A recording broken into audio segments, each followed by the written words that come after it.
e-wallet, c'est vraiment un game changer dans l'expérience des passagers et pour tous les opérateurs du transport aérien.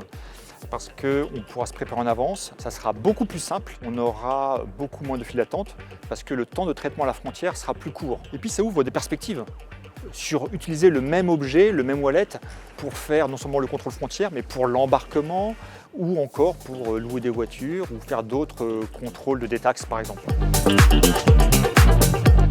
On a un enjeu majeur par exemple pour les correspondances, c'est de réussir une correspondance en moins de 1 heure, y compris sortir de l'avion, faire des contrôles et reprendre l'avion.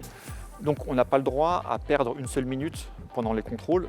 Je pense que pour un exploitant d'aéroport, réussir ces transitions, c'est essentiel. Aujourd'hui, on a par exemple un enjeu fort exigé par le code Schengen, c'est d'avoir un mur physique pour séparer les avions qui partent sur l'Europe et les avions qui partent à l'international. Notre enjeu, nous, c'est d'avoir une sorte de mur digital. C'est-à-dire qu'on mélangerait dans une même salle des passagers vers l'Europe et vers l'international, mais néanmoins, ils ont fait des pré-contrôles avant et au moment d'embarquer, il y aurait un contrôle sécurisé grâce à ce nouveau portefeuille digital. Et c'est un game changer parce que les terminaux vont complètement changer en France et dans tous les grands hubs européens.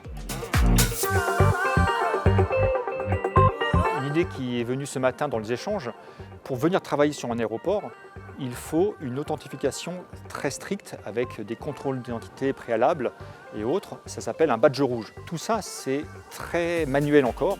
Demain, avec le numérique, on peut imaginer de simplifier tout ce contrôle d'identité et de passer des contrôles, y compris pour les salariés, avec un process digital nettement plus sécurisé et plus fluide.